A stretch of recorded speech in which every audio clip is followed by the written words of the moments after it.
Hello दोस्तों, एक बार फिर से आप सभी का बहुत बहुत स्वागत है आज के इस नए लेक्चर में। स्टूडेंट्स, आज से हम पढ़ने वाले हैं एक नया चैप्टर जो है वृत्त। देखिए स्टूडेंट्स, हम आपको इससे पहले कई सारे लेक्चर्स जो है दे चुके हैं। आपके बहुत से चैप्टर्स हमने जो है समाप्त कर दिए हैं। स्टूडेंट्स, अगर आपने अभी तक नहीं देखा है तो आपको प्लेलिस्ट पूरी की पूरी मिल जाएगी चैनल पे। जा कर के आप लोग मैथमेटिक्स का पूरा जो है आप सिलेबस देख सकते हैं चैप्टर वाइज। चलिए स्टूडेंट्स, आज से हम पढ़ने वाले हैं सर्किल। अब सर्किल आप जानते होंगे सर्किल कैसे रहता है। सर्किल का नाम सुनते ही आपके मन में एक जो है फिगर बन के आ जाता होगा। फिगर कुछ इस प्रकार से आपका रहता है। ये आपका क्या होता है स्टूडेंट्स? सर्किल होता है। अब सर्किल का मतलब क्या हुआ स्टूडेंट्स? देखिएगा, सर्किल जो होता है इसमें आपका एक केंद्र होता है और केंद्र से सभी तरफ की जितनी भी बराबर दूरियां होंगी, सभी दूरियां क्या होंगी? आपस में बराबर होंगी। और इन दूरियों को हम क्या कहेंगे स्टूडेंट्स? इन्हें हम कहेंगे रेडियस। क्या कहेंगे? रेडियस। ठीक है, तो ये आपकी हो गई स्टूडेंट्स। ठीक है, अब देखिए आपका देखिए यहाँ पे एक परिभाषा के हिसाब से अगर बताया जाए स्टूडेंट्स, तो परिभाषा के हिसाब से कैसे हम यहाँ पे कह पाएंगे इसे वृत्त को। देखिए वृत्त क्या होता है? किसी समतल में स्थिर एक बिंदु से समान दूरी पर स्थित समस्त बिंदुओं से बनी आकृति को हम वृत्त कहते हैं। कोई एक समतल होता है, क्या होता है स्टूडेंट? समतल होता है और उसमें स्थिर एक बिंदु, जो कि यहाँ पे आपको ओ बिंदु दिखाई दे रहा है, उससे सभी क्या होंगी? दूरियां समान होंगी। जैसे कि आप यहाँ पे देख पा रहे हैं, ये सभी दूरियां क्या हैं? आपस में समान हैं। तो इन सभी बिंदुओं से बनी एक आकृति होती है। इस आकृति को हम क्या कहते हैं स्टूडेंट्स? इसी आकृतियों को हम कहते हैं वृत्त कहते हैं। देखिए स्टूडेंट्स, अब वृत्त आपका क्या होता है? वृत्त में एक जो होता है आपका केंद्र होता है, जो भी आपको बताया गया था, पॉइंट जो होता है बिंदु मध्य में, ये आपका हो जाता है सेंटर। और आपकी जो दूरी होती है इसे हम क्या कहते हैं स्टूडेंट्स? इसे हम कहते हैं रेडियस। रेडियस का मतलब क्या होता है? हिंदी में इसे हम त्रिज्या कहते हैं। क्या कहते हैं स्टूडेंट्स? हिंदी में इसे हम कहते हैं त्रिज्या। तो ये आपका रेडियस हो जाता है। चलिए स्टूडेंट्स, देखिए ये आपका वृत्त संबंधी ये जानना जरूरी था कि वृत्त होता, आपसे अगर कोई पूछ ले वृत्त क्या है तो आप बता सकते हैं कि वृत्त क्या होता है। जो है आपका वृत्त होता है एक स्थिर बिंदु से समान दूरी पर स्थित बिंदुओं से बनी आकृति को क्या कहा जाता है? वृत्त कहा जाता है। चलिए स्टूडेंट्स, देखिए ये तो आपको वृत्त पता लग गया होगा कि वृत्त क्या होता है। अब वृत्त से संबंधित कुछ जरूरी जो है जानकारी है, कुछ आपकी परिभाषाएं हैं, ये भी आपको जानना जरूरी है। देखिए डिफिनीशंस क्या है। सबसे पहला तो आपका हो जाता है जीवा, कॉर्ड। ये क्या होता है स्टूडेंट्स? ये होता है एक रेखाखंड जिसके दोनों अंतः बिंदु वृत्त पर हों। जीवा क्या होता है? एक रेखाखंड होता है जिसके दोनों अंतः बिंदु वृत्त पर हों। वृत्त की जीवा कहलाती है। देखिए स्टूडेंट्स, जीवा आपका कहलाता है। जीवा आपको यहाँ पे मिल गया। क्या होता है? एक रेखाखंड होता है जो कि वृत्त के जो है वृत्त पर दोनों रेखाएं हो जो है बिंदु उस रेखा के होते हैं। अब जीवा को आपको समझा दिया जाए तो आप समझेंगे। देखिए जीवा क्या होता है स्टूडेंट्स, आपको बता दिया जाए। देखिए तो देखिए स्टूडेंट्स, अगर आपका कोई वृत्त है, इस प्रकार से कोई वृत्त है, अब इसमें कहा जाए जीवा क्या है, तो आप ऐसे एक जो है लाइन खींचेंगे, एक रेखाखंड खींचेंगे जिसका एक बिंदु आपको यहाँ वृत्त पर मिल रहा है, एक बिंदु आपको यहाँ पर मिल रहा है। वृत्त पर दोनों बिंदु मिल रहे हैं, तो ये आपका जो रेखाखंड होगा इसी को हम क्या कहेंगे स्टूडेंट्स? जीवा कहेंगे। लेकिन आपको बात ये ध्यान देनी है कि जो आपका वृत्त होगा तो जीवा कुछ इस प्रकार से होता है। अगर ये केंद्र है और केंद्र से अगर हमारी बिंदु होकर के जाएगी तो ये हमारी जीवा नहीं होगी। इसे हम क्या कहेंगे? इसे हम कहेंगे व्यास, डायामीटर। ठीक है, जीवा क्या होती है? जो कि जीवा ये होती है जो केंद्र से होकर नहीं जाती है, केंद्र से होकर नहीं जाएगी और दो बिंदु जो है आपको वृत्त के जो है वृत्त पर आपको दो बिंदु मिल जाएंगे रेखाखंड के, तो उसे हम जीवा कहेंगे, ना कि जो केंद्र से होकर जाए। केंद्र से होकर जाने पर हम क्या कहते हैं? उसे डायामीटर कहते हैं, जो कि यहाँ पे आप परिभाषा में भी देख सकते हैं। वह जीवा जो वृत्त के केंद्र से होकर जाती है, यह भी एक प्रकार की जीवा होती है, लेकिन जो आपके कहाँ से होकर जाती है? वृत्त के केंद्र से होकर के जाती है और दोनों जो है दोनों तरफ आपका बिंदु मिल जाता है, तो इसे हम क्या कहते हैं? जीवा जो है आपका व्यास कहते हैं। व्यास क्या होता है स्टूडेंट्स? आपको बता दिया जाए। जो व्यास होता है, व्यास क्या होता है? त्रिज्या का दोगुना होता है। दो त्रिज्या दो त्रिज्याओं से मिलकर बना होता है। मतलब इसका क्या हुआ, देखिए यहाँ पे अगर ए मान लिया जाए, इसे आपको बी मान लिया जाए और इसे ओ मान लिया जाए, तो देखिए यहाँ पे ए ओ और जो ओ बी है, ये दोनों क्या हैं, ये दोनों आपकी त्रिज्याएं हैं। क्या हैं, त्रिज्याएं हैं। अब इन दोनों त्रिज्याओं को जोड़ दिया गया है, ए ओ प्लस ओ बी कर दिया गया है स्टूडेंट्स। तो इन दोनों त्रिज्याओं को जोड़ने के बाद हमें क्या मिल रहा है, हमें मिल रहा है ए बी। और ए बी, ए ओ और ओ बी ये दोनों तो त्रिज्याएं हैं, लेकिन जो आपका ए बी मिल रहा है स्टूडेंट्स, ये ए बी आपका क्या है, ये व्यास है। तो व्यास आपका यहाँ पे क्या निकल गया है, व्यास जो है त्रिज्या का 2 गुना है। तो ये आपको अब समझ में आ गया होगा व्यास के बारे में। देखिए स्टूडेंट्स, चाप क्या होता है, चाप आपका देखिए वृत्त पर कोई 2 बिंदु लेने पर वह 2 छोटे भागों में बट जाता है, जिसमें से प्रत्येक भाग को वृत्त का चाप कहते हैं। यदि चाप अर्धवृत्त से छोटा है तो लघुचाप अन्यथा दीर्घचाप कहते हैं। देखिए स्टूडेंट्स, आपको यहाँ पे एक फिगर दिख रहा होगा चाप से संबंधित। देखिए एक वृत्त यहाँ पे आपको बना हुआ दिख रहा है।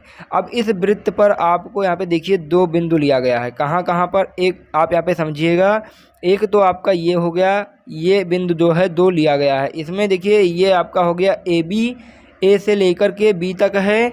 और एक तो आपका यहाँ से मिल जाएगा, देखिएगा कलर चेंज कर देते हैं तो आपको अच्छे से समझ में आए। फिर आपको एक यहाँ से यहाँ तक का मिल रहा है, एक आपको ए बी मिल रहा है और एक आपको यहाँ पर ए बी मिल रहा है। लेकिन ए बी में आप यहाँ पे देखिए ए पी बी है, ये आपका क्या है, ए पी बी है, ये आपका एक भाग हो गया, यहाँ से यहाँ तक का आपका एक भाग हो गया। फिर आप देखेंगे स्टूडेंट्स, तो यहाँ पर आपको एक भाग मिल रहा है ए क्यू बी, 2 भाग आपको वृत्त में मिल रहे हैं। कितने भाग आपको वृत्त में, 2 भाग मिल रहे हैं। पहला ए पी बी मिल रहा है और दूसरा भाग आपको ए क्यू बी मिल रहा है। तो जो ए पी बी है आपका, ये थोड़ा देखिए छोटा है और ए क्यू बी जो है आपका वो बड़ा है। अब देखिए इसमें आपको 2 चाप मिल गए, कौन कौन से, पहला तो ए पी बी मिल गया, ये आपका पूरा एक चाप है। चाप का मतलब ये हुआ कि वृत्त में से कुछ भाग जो है आपका निकाल दिया जाए, मतलब कुछ भाग आपका अलग कर दिया जाए। तो देखिए यहाँ से ये 2 पार्टीशन हो गया, एक ऊपर का आपका हो गया और एक यहाँ पे देखिए नीचे वाला हो गया, तो 2 पार्ट में हो गया। तो हम क्या कहेंगे, ये भी चाप आपका है और ये भी नीचे वाला जो पार्ट है ये भी आपका चाप है। तो यहाँ से ये वृत्त पे जो इतनी दूरी है ये चाप है और यहाँ पर भी ये भी चाप है। और ये जो ए पी बी है ये आपका छोटा है, तो इसलिए हमने लघु चाप इसे कहा। और जो आपका यहाँ पे ये बड़ा वाला चाप है इसे हम क्या कहेंगे, ए क्यू बी को हम कहेंगे दीर्घ चाप। तो ये आपका हो गया चाप, आर्क, आर्क इसे कहा जाता है इंग्लिश में। देखिए स्टूडेंट्स, अब आ जाता है बात वृत्तखंड की, सेगमेंट की। देखिए ये क्या होता है, वृत्त की जीवा वृत्त को 2 भाग में बांटती है। अभी मैंने आपको बताया था, अगर एक वृत्त है और कहीं पर आपको एक बिंदु ले लिया गया, एक चाप ले लिया गया, तो एक चाप आपका इतना हो जाएगा और एक खंड आपका इतना हो जाएगा। 2 खंड आपको यहाँ पे मिल जाते हैं, तो 2 खंड में बांटती है। छोटे भाग को हम लघु वृत्तखंड और बड़े भाग को हम क्या कहते हैं, दीर्घ वृत्तखंड कहते हैं। मतलब इसका क्या हुआ स्टूडेंट्स, आप देखिएगा यहाँ पर आप लोगों को देखने को मिलेगा, देखिए यहाँ पर आपको क्या मिलेगा स्टूडेंट्स, ध्यान दीजिएगा, वृत्तखंड आपको इस वाले फिगर में समझ में आएगा। देखिए यहाँ पे आप देखेंगे, जब ध्यान से देखेंगे स्टूडेंट्स, तो आपको ये 3D में अगर देखें तो देखिए यहाँ से आपका ये एक बन रहा है खंड, ये वाला एक पार्ट आपका अलग हो रहा है इतना। ठीक है स्टूडेंट्स, ये आप देख पा रहे होंगे, अगर समझ रहे होंगे तो देखिएगा ये आपको इतना दिख रहा है और एक आपको क्या दिख रहा है स्टूडेंट्स, एक आपको ये इतना दिख रहा है। क्या ये त्रिभुज दिख रहा है, 2 चीज़ें आपको दिख रही हैं। अब ये दोनों त्रिभुज और ये इतना चीज़ें कैसे दिख रहा है, एक हमने यहाँ पे क्या लिया, एक आर्क लगा लिया ए से बी तक का, ए से बी तक का आर्क लगा लिया, तो ये बिंदु यहाँ से ओ से मिल गया। तो ये हमने एक जो है काट के अगर निकाल दिया स्टूडेंट्स, मान लेते हैं ये हमारा काट के अगर निकाल दिया इसको हमने, तो हमारे पास क्या बचा, देखिए हमारे पास क्या बचा, हमें मिल गया ये वाला, देखिए खंड कितना मिल गया, ओ ए और ये इतना हमें इस प्रकार से कुछ एक खंड मिल जाता है। तो आप कहेंगे क्या कहेंगे, ये जो है जो चाप लगाया गया है इसी के कारण जो है वृत्त 2 खंड में बट जाते हैं। इन्हीं को हम क्या कहते हैं, वृत्त खंड कहते हैं। 2 खंडों में बट गए। पहला खंड आपको यहाँ पे क्या मिल रहा है, एक ये देखो जो गुलाबी वाले कलर से मैंने पिंक कलर से जो किया है, एक ये वाला आपको खंड मिल रहा है और एक जो मैंने अभी आपको यहाँ पे देखिए पर्पल कलर से किया है, ये वाला आपको 2 खंड यहाँ पे आपको मिल रहे हैं। तो इन्हीं दोनों खंडों को हम क्या कहते हैं, वृत्तखंड कहते हैं। इनमें से जो आपका ये वाला छोटा वाला खंड है इसे हम लघु खंड कहते हैं, ठीक है, लघु वृत्त खंड कहते हैं। और जो आपका ये बड़ा वाला खंड है इसे हम क्या कहते हैं स्टूडेंट्स, दीर्घ वृत्त खंड कहते हैं। तो ये दोनों आपके क्या हो गए, वृत्त खंड हो गए। त्रिज्य, अब देखिए वृत्त खंड आपका हो गया। अब देखिए स्टूडेंट्स त्रिज्य खंड, दो त्रिज्याओं और त्रिज्याओं के अंतः बिंदुओं को मिलाने वाले चाप के मध्य का क्षेत्र त्रिज्य खंड कहलाता है, OAB। ठीक है स्टूडेंट्स, ये आपका त्रिज्य खंड हो जाता है। देखिए फिर आगे बढ़ते हैं, यहाँ पे त्रिज्य खंड आपका OAB है। त्रिज्य खंड मतलब क्या हुआ, दो त्रिज्याओं और त्रिज्याओं के अंतः बिंदु को मिलाने वाले चाप। देखिए इस वाले फिगर में आप देखेंगे स्टूडेंट्स, यहाँ पे आपको त्रिज्यखंड दिख रहा होगा। त्रिज्यखंड आपका यहाँ पे ये जो त्रिभुज बना हुआ है यही आपका त्रिज्यखंड है। त्रिज्यखंड कुछ इस प्रकार से आपको देखने को मिलेगा स्टूडेंट्स। ये आपका क्या हो जाता है, इसे हम कहते हैं त्रिज्यखंड। त्रिज्यखंड OAB है आपका। ये देखिए ये है O, इधर आपको A दिया है, इधर B दिया है इस वाले फिगर में। तो ये आपका त्रिज्यखंड दिया गया है। इसी को हम क्या कहते हैं स्टूडेंट्स, त्रिज्यखंड कहते हैं, क्योंकि इसमें दो त्रिज्याएं हैं OA और OB। आपको यहाँ पे दो त्रिज्याएं मिल रही हैं और आपको AB आपको एक चाप मिल रहा है, आर्क मिल रहा है। तो ये आपका त्रिज्यखंड हो जाता है। अब देखिए स्टूडेंट्स परिधि क्या होता है, वृत्त के पूरे एक चक्कर तय करने में कुल दूरी को वृत्त की परिधि कहते हैं। परिधि माने आपको पता होगा, ठीक है स्टूडेंट्स, परिधि का मतलब आपको पता होगा। जैसे एक कोई वृत्त है तो इसी के अगर हम चारों तरफ ऐसे जो है गोल गोल पूरा चल डालें, अगर पूरा का पूरा हम वृत्त यहाँ पे घूम लें तो हमारा इसे हम क्या कहेंगे, इसे परिधि कहेंगे। मतलब इसका बाहरी पूरा का पूरा बाहरी एरिया हम कहेंगे, सॉरी एरिया नहीं, एक हिसाब से आप समझ लीजिए ये जो है इस पर आप पूरा का पूरा अगर घूम जाएंगे तो ये आपका क्या हो जाएगा, परिधि। मतलब अगर हम A से शुरू करते हैं तो A से लेकर के A पर ही हम ख़त्म करते हैं, तो इस पूरे गोले को जितनी दूरी हम चलेंगे उसी को हम क्या कहेंगे, वृत्त की परिधि। और वृत्त की परिधि का फार्मूला भी होता है स्टूडेंट्स। परिधि बराबर क्या होता है, देखिएगा परिधि बराबर होता है स्टूडेंट्स आपका 2πr। क्या होता है, वृत्त का परिधि आपका किसके बराबर होता है, 2πr के बराबर होता है। मतलब 2π और r का मतलब क्या हुआ, आपका त्रिज्या हो गया, वृत्त का त्रिज्या। तो ये आपका वृत्त का परिधि हो जाता है। अब देखिए संकेंद्रीय वृत्त क्या होता है, देखिए यहाँ पे संकेंद्रीय बिंदु जो होता है आपका एक समतल में स्थित दो या दो से अधिक वृत्तों का एक केंद्र एक ही हो तब वे वृत्त क्या कहलाएंगे, सकेंद्रीय कहलाएंगे। मतलब इसका क्या हुआ, एक समतल में दो या दो से अधिक वृत्त, अगर दो या दो से अधिक वृत्त हैं और उनका केंद्र एक ही है, जैसे मान लेते हैं कोई ये बिंदु है, यहाँ से हमने एक जो है वृत्त इस प्रकार से खींचा और यही जो बिंदु लेकर के हम एक और बड़ा कर देते हैं वृत्त, या फिर और बड़ा कर देते हैं या फिर छोटा कर देते हैं, केंद्र इसका एक ही रहेगा और वृत्त कई सारे हो जाएं, दो या दो से अधिक हो जाएं, तो हम उसे क्या कहेंगे, सकेंद्रीय वृत्त कहेंगे। लेकिन वहीं अगर आपका वृत्त जो है केंद्र ये है, अगर इस केंद्र को मान करके हमने ये खींच लिया, अब एक वृत्त इसी पे और खींच रहे हैं, हम मान लेते हैं ये वाला वृत्त हमने एक कुछ इस प्रकार से खींच दिया लेकिन इसका केंद्र यहाँ है, तो इसे हम सकेंद्रीय वृत्त नहीं कहेंगे।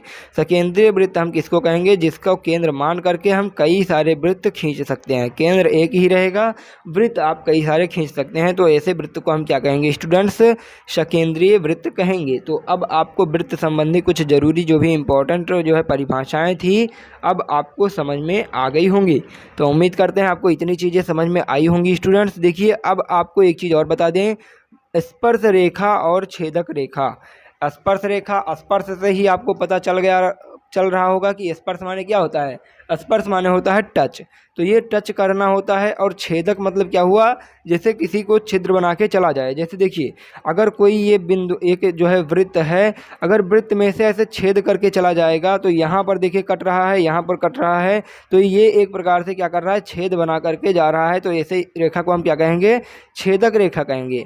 और वहीं अगर इसे छेद वेद न बनाए, डायरेक्ट जो है ऊपर से टच करके चला जाए, सॉरी यहाँ पे देखिएगा ये वृत्त आपका जो बना है थोड़ा फिगर गलत बना है, देखिएगा ऐसे बनेगा, यहाँ है और ये जो है आपका ऐसे ऊपर से जो है टच करके हुए जाए, छेद ना करे, ऊपर से मतलब किनारे से आप टच करते हुए ऐसे चले जाइए। ये ऐसे एक टच करते हुए कोई रेखा अगर चली जाएगी तो हम उसे क्या कहेंगे स्टूडेंट्स, जो है स्पर्श रेखा कहेंगे, टेंजेंट कहेंगे। और छेदक रेखा को हम क्या कहेंगे, सेकेंट कहेंगे। देखिए यहाँ पे परिभाषा भी लिखा गया है, वह रेखा जो वृत्त को केवल एक बिंदु पर स्पर्श करती है। मतलब क्या हुआ, अगर कोई बिंदु मान लेते हैं ए दिया गया है, कोई बिंदु पी दिया गया है, अगर कोई बिंदु ऐसे पी को जो है टच करते हुए जा रही है तो इसे हम क्या कहेंगे, स्पर्श रेखा। या फिर कोई ए को ऐसे टच करते हुए जा रही है तो इसे हम क्या कहेंगे, स्पर्श रेखा कहेंगे। वहीं अगर कोई बिंदु देखिए किसी दिए हुए वृत्त को दो बिंदुओं पर काटती है। दो बिंदुओं पर काटने का मतलब क्या है, अगर काटेगी तो दोनों बिंदुओं पर, जैसे एक यहाँ पे कटा एक यहाँ पे कटा, अगर यहाँ पे काट रहा है तब भी देखिए दो बिंदु पर कट रहा है, इधर काटेगा तब भी दो बिंदु पर कटेगा, तो कहीं ना कहीं ये दो बिंदुओं पर काटेगी, तो इसे हम क्या कहेंगे, इसको हम कहेंगे छेदक रेखा। तो ये आपको समझ में आ गया होगा स्टूडेंट्स। देखिए आपको एक फिगर दिख रहा होगा, फिगर में एक आपको स्पर्श रेखा दिख रहा होगा, एक आपको जो है छेदक रेखा दिख रहा होगा। छेदक रेखा इसमें कौन सी है, छेदक रेखा है आपकी पी बी। क्या है आपकी छेदक रेखा, पी बी आपकी क्या है, ये आपकी है सेकंड, ठीक है, छेदक रेखा। और जो आपको पी से टी वाली मिल रही है, पी टी जो आपको मिल रहा है स्टूडेंट्स, यहाँ देखिएगा पी टी, ये आपकी क्या है, ये आपकी है स्पर्श रेखा, ठीक है। अब देखिए यहाँ पे स्पर्श रेखा आपको दिख रहा है, छेदक रेखा दिख रहा है। देखिए इसमें कुछ जो है एक जो है आपका संबंध बनता है। क्या संबंध बनता है, देखिएगा PT एक स्पर्श रेखा है तथा T स्पर्श बिंदु है, तो PAB आपका क्या है, एक छेदक रेखा है। तो इस प्रकार जो PT का स्क्वायर होगा, मतलब इस बिंदु से इस बिंदु तक की दूरी जो स्पर्श कर रही है उस बिंदु तक की दूरी का स्क्वायर किसके बराबर हो जाएगा, PA और इंटू में PB के बराबर हो जाएगा।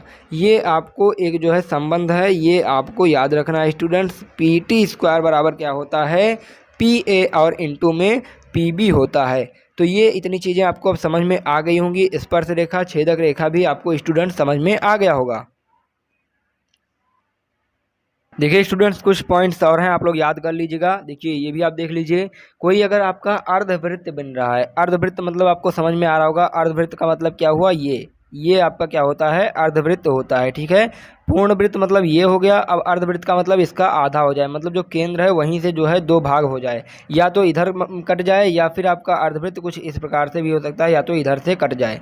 तो अगर अर्धवृत्त बन रहा है और अर्धवृत्त में कोण जो बनेगा स्टूडेंट्स, जो अर्धवृत्त में कोण बनता है वो क्या होता है, समकोण होता है। आप याद कर लीजिएगा, नोट कर लीजिएगा, अर्धवृत्त में बना कोण, अर्धवृत्त में कोण क्या होता है, अर्धवृत्त में जो कोण बनता है स्टूडेंट्स वो क्या होता है, समकोण होता है। क्या होता है, समकोण। समकोण का मतलब समझ रहे हैं, समकोण का मतलब कुछ इस प्रकार से, अगर कोई त्रिभुज बन रहा हो तो यहाँ पे अगर 90 डिग्री बन जाए तो जो 90 डिग्री बनता है इसी को हम क्या कहते हैं, समकोण करते हैं। मतलब समकोण का मतलब क्या हुआ, 90 डिग्री। तो ये आपका समकोण हो जाता है। अब यहाँ पे कौन कौन सा कोण बन रहा है, देखिए एक तो कोण आपका डी बन रहा है और एक कोण आपका सी बन रहा है।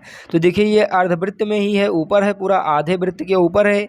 ए बी जो है आपका सेंटर है, सेंटर के ऊपर है, मतलब आधा वृत्त है। अब आधे वृत्त में कोण बन रहा है तो क्या बनेगा, समकोण बनेगा। तो यहाँ से जो आपका दो कोण बन रहे हैं ना, ए डी बी, क्या बन रहा है, कोण ए डी बी। और क्या कोण बन रहा है आपका दूसरा जो कोण बन रहा है, कोण ए सी बी। ये दो कोण आपके बन रहे हैं। अब ये दोनों कोण क्या होंगे, हमने आपको भी बताया अर्धवृत्त में कोण बना जगह जो क्या रहेगा, समकोण। तो ये दोनों कोण क्या होंगे, 90-90 डिग्री के होंगे, ठीक है स्टूडेंट्स। तो अर्धवृत्त में जो कोण बनता है उसे हम क्या कहते हैं, अर्धवृत्त में बना कोण समकोण कहलाता है। स्टूडेंट समझ में आया आपको, ठीक है।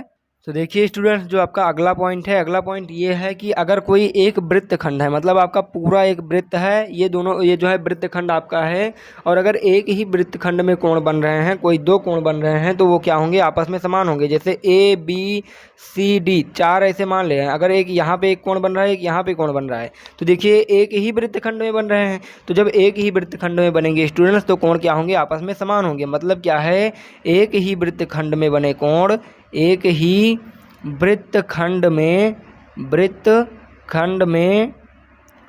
बने कोण क्या होते हैं, बने कोण जो होंगे आपके, बने कोण क्या होते हैं, समान होते हैं स्टूडेंट्स। क्या होते हैं, समान होते हैं। तो आप लोग इसे लिख जरूर लीजिएगा, समझ जरूर लीजिएगा। तो यहाँ से जो आपका कोण बनेगा क्या, कोण ए सी बी, मतलब क्या हुआ आपका कोण ए सी बी, ये हो गया। तो कोण ए सी बी किसके बराबर होगा, कोण ए डी बी के बराबर होगा, कोण ए डी बी के बराबर हो जाएगा। तो एक ही वृत्तखंड में जो कोण बनता है स्टूडेंट्स क्या होता है, आपस में समान होता है।